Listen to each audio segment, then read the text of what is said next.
And again, to remind them that when we master those 8 structures, we have covered more than the tense, because the definition of the tense is form of verb in time. And a person who masters our 8 structures, he actually does more than the tense teaches. Because in the tense, two sentences that we cover, intention and compulsion, they are not taught to the student. So we Right. when we master those 8 structures, we master more than what the tenses can teach. Number one. And then second, we told our learners how to add amount of time to two structures, things structures and continuing structures. We already have told them this. And then next we told them about the tonal division of sentences, structural division and tonal division. Oh, We have done it already. And then we also told them about active and passive structures. And in a way that actually makes the whole thing very clear to them. When they do active passive through grammar, then they are confused between the subject and object, and we gave them a very simple definition of passive structures. So, active structures, subject is doer. Subject is doer in active structures, and in passive structures, subject is non-doer. So we have done all this, and now next, our learners, they are taught. See this narration, direct, indirect narration in the again as a grammar topic. But I tell my learners that see, even this is not something that they need to learn apart from communication skill as a special area of grammar. No, so it is a part of our communication skill program. See, a, a learner who has mastered 8 sentences, who knows now amount of time, and who knows the structural and tonal division, and who has also mastered the passive structures. See, at this stage, I expect my learner now to start speaking in English. This is what I expect that by now our learners start speaking in English. And you know what happens when a person starts speaking in English? So then, see, during his recall of some dialogue with some other person, that person starts quoting that person's words actually. So this is direct narration. Actually, the person who is now practicing who is now practicing spoken English. So when he starts speaking, he tries to reproduce those dialogues, for example. And here, then I tell my learner that he should learn the art of reporting somebody's words in their own words. oh, The right. the learner the learner is to report the words of some other person with whom that they talked in their own words, and this is change of narration. That's all. Change of narration is only, see, learning the skill of saying somebody's words in your own On words. words. Yes. And this is a very important part of spoken English. Otherwise, when if while speaking you want to quote somebody's words, exact words, then you know what is the process. The process is that when you say that my mother said to me in the morning, you are my dear child. No, it's not like this. No, but if I report my mother's words like this, then I'm supposed to do another thing. For example, I would say that in the morning my mother said to me, quote, you are my dear child, unquote. Now, Yes. this is in spoken English, this quote and unquote is to be used if we are reproducing somebody's exact words. Exact word. So, Yes. since we do not do that, so what should we do? We should learn the skill of saying somebody else's words in our own words. Words.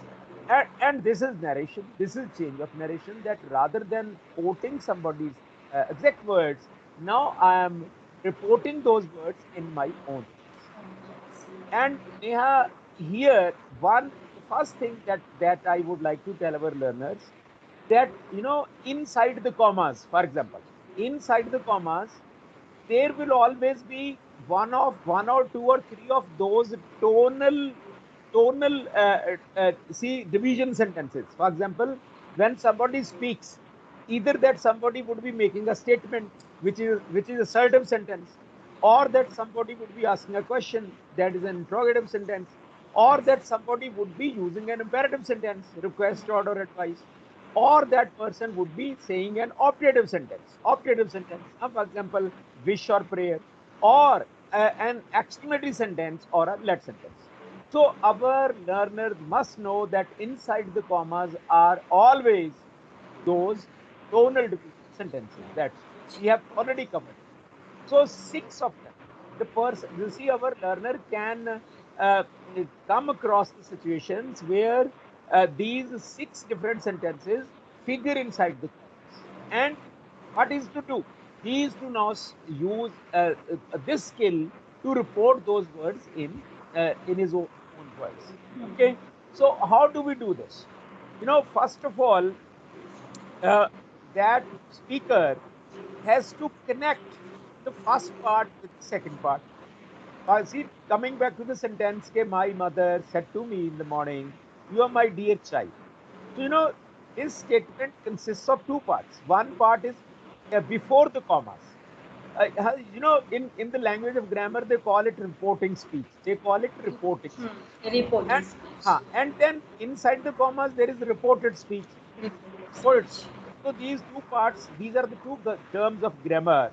But our learner must know that these are two different kind of parts of the direct narration, and he is to connect. First of all, when he's using his own words, he has to connect these two parts. Okay, and for that he has to use a connector or a conjunction.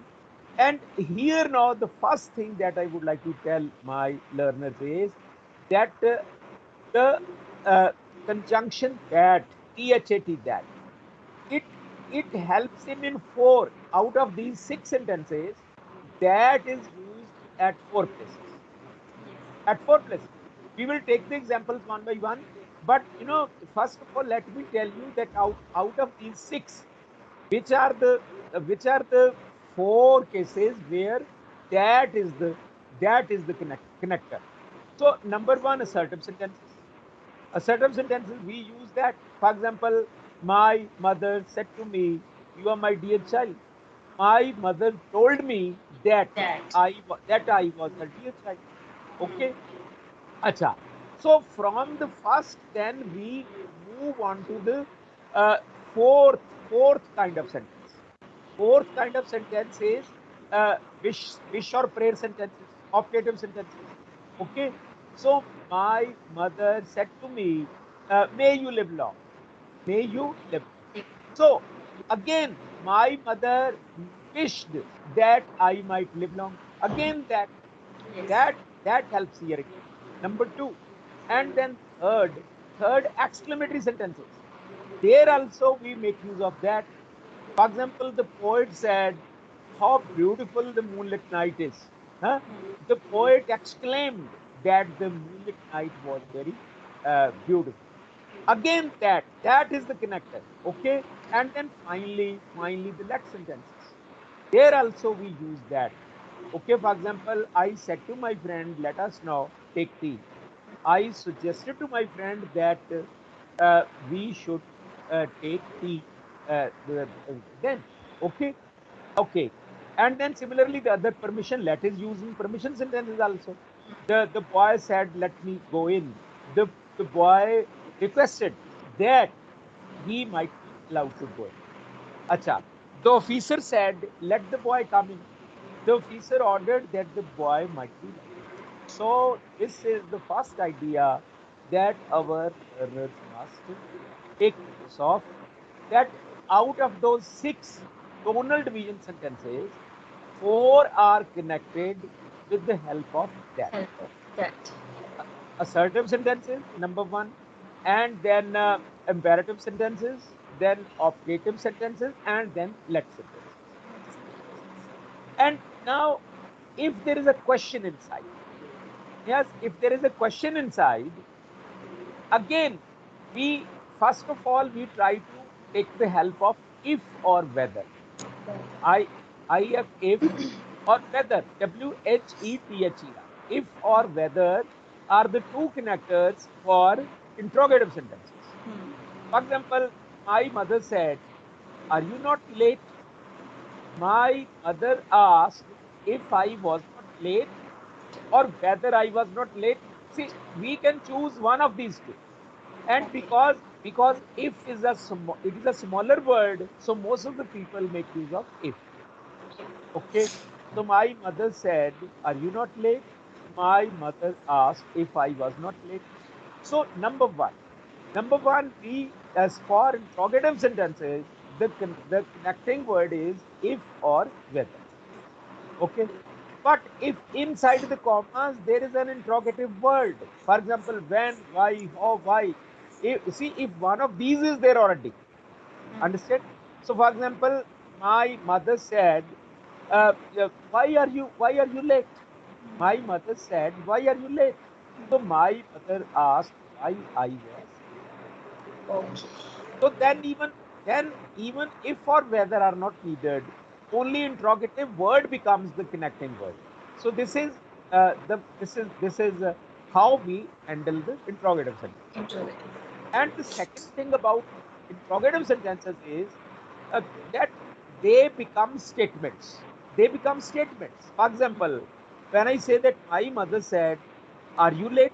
So "are you late" is a question. But Question. when I will report it in my words, I would say my mother asked if I was late. Late. Okay, Okay. I don't say that if was I late. I don't say like Hmm. this. Now Yes. my mother asked if I was late. So the question then, here the question passes into your tone, into your way of speaking, into your way of speaking, and it becomes a statement. Okay, it becomes. In interrogative sentences, we make use of if or whether.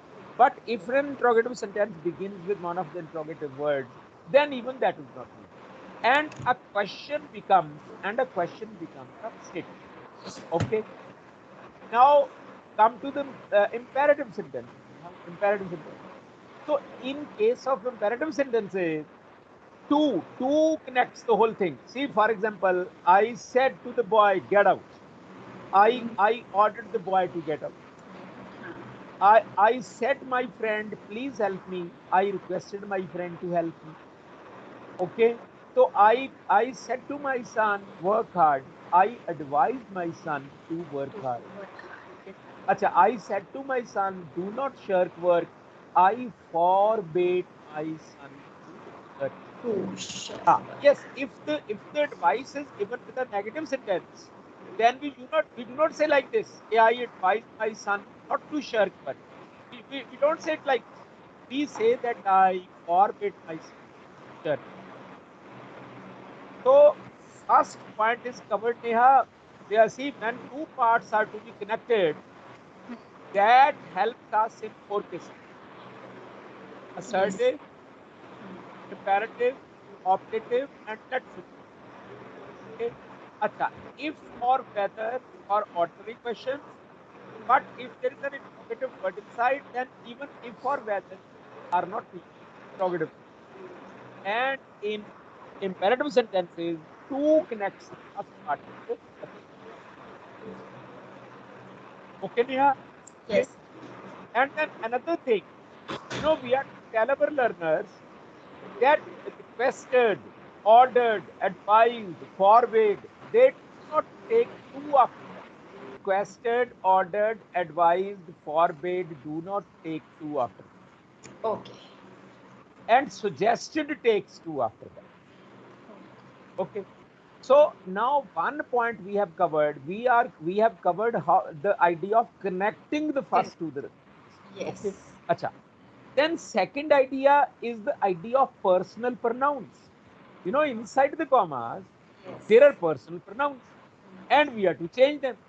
So, and then again, sometimes in grammar, they suggest a formula. What is the formula? SON 1 2 3. One, two, Okay, three. it is a formula. Yes, Yes. ha.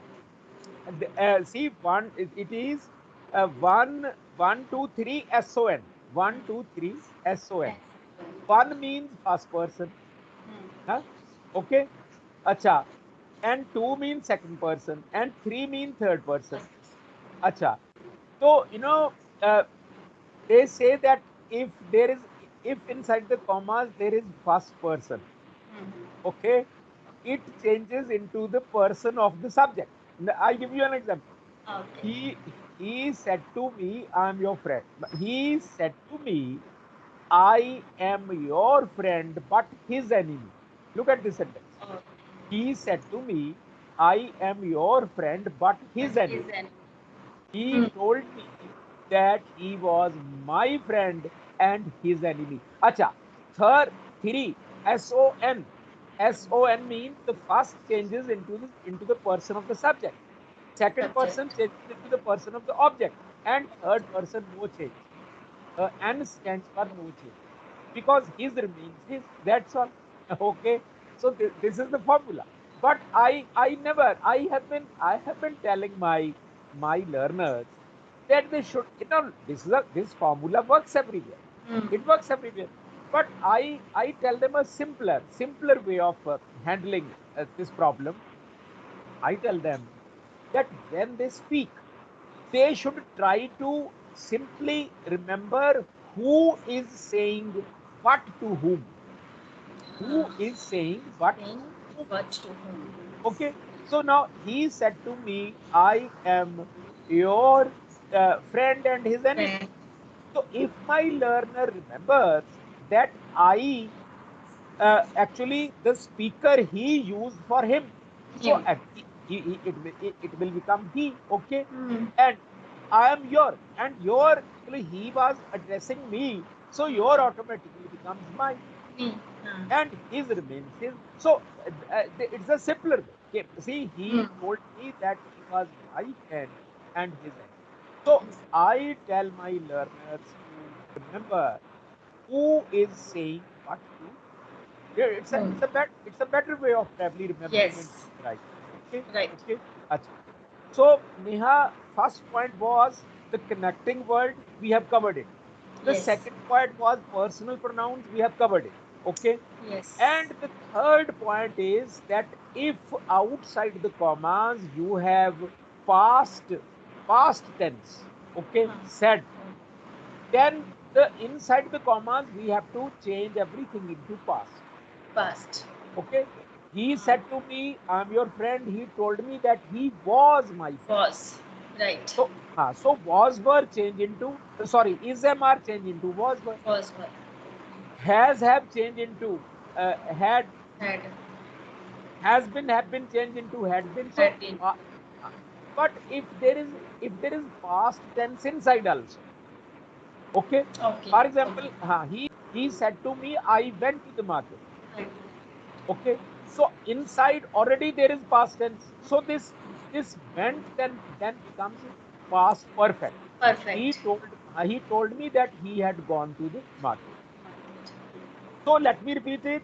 Okay, if outside we have past tense, then inside present and future change into past. Okay. Huh? And if there is past tense already, was were changed into had. Or if there is had already, it doesn't change. For example, he said to me, I had some money. He told me that he had some money. Had That's some. that's And finally, if there is a universal fact inside the commas, universal fact, there we do not change the tense. Change. He said to me, the earth revolves around the sun. Then. He told me that the earth Earth. revolves around the sun. So Sun. universal facts are not changed. Okay. So, Neha, this is all about the change of narration. If there is anything left in your, if there is any question, for example, you can ask that. Or if it is done, then it is all right. Our learners should try to speak and try to say other people's words in their words like this. Okay, Okay, sir. Done. good, good. Yes. Okay, Right, God, sir. God bless you. Thank you very Thank you, much. sir.